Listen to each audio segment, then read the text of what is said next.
Now, the fallout from Friday's global IT outage is still very much going on. Here in the US, Delta Airlines has canceled more than 600 flights that were due to take off on Monday. The airline seems to be worse affected than rivals by a faulty update from cybersecurity firm CrowdStrike. For its part, the cybersecurity firm says a significant number of the 8.5 million devices impacted are now back online. But elsewhere, banks, hospitals, and small businesses are among those still trying to recover. Many small businesses are affected, and some of the consequences remain to be seen. So let's explore that now with Charlie McLean Bristol. He's the founder and director of Plan B Consulting, a firm that specializes in cyber resilience. Charlie, take us to the big picture here. What are we seeing in terms of impact at the start of this week?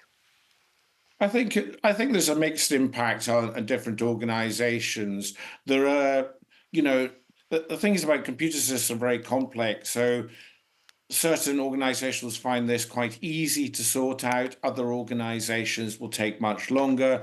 Sometimes it will affect people in different ways. So we're getting some stories from Data Barracks, our partner there, who are finding that their clients are having difficulty getting some of their systems rebooting. And think of the poor guy who has a pile of 300 computers, of which which it takes 10 minutes for each computer to get the patch on and reboot. So he's sitting there with a huge pile of computers trying to get his organization back online. I think what happens is, often these computer issues disappear off the front pages because, well, you got Delta there, passengers still affected.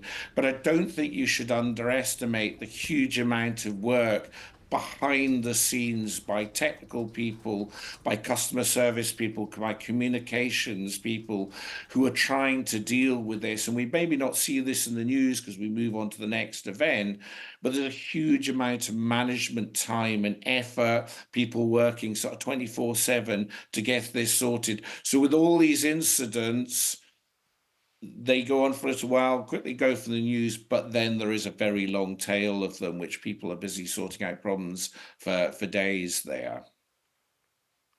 Now, Charlie, briefly, what is the impact here for businesses, and what's the lesson to be learned when we talk about the interconnectedness here and some of the vulnerabilities that might be intertwined?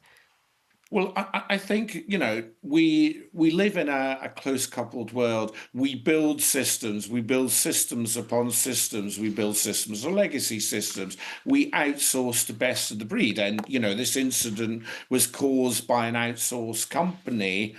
So we build these very elaborate systems, and there's no one mind who can understand the complexity of it all and keeps an eye on to make sure all the bits work together. There was an incident which had similar consequences in the airline industry for NATs, our air traffic people, and one line of code was enough to crash their system, and then they spent 24 hours. With airlines, it takes a long time to sort out an incident. So with these complex systems, the chances get higher and higher of an incident happening. And we can do our risk assessment. We can look at all the Oh, different Charlie issues. McLean Bristol, sorry to interrupt you there. We're going to have to leave it for time, but thank you so much for sharing your perspective. All right, no problem.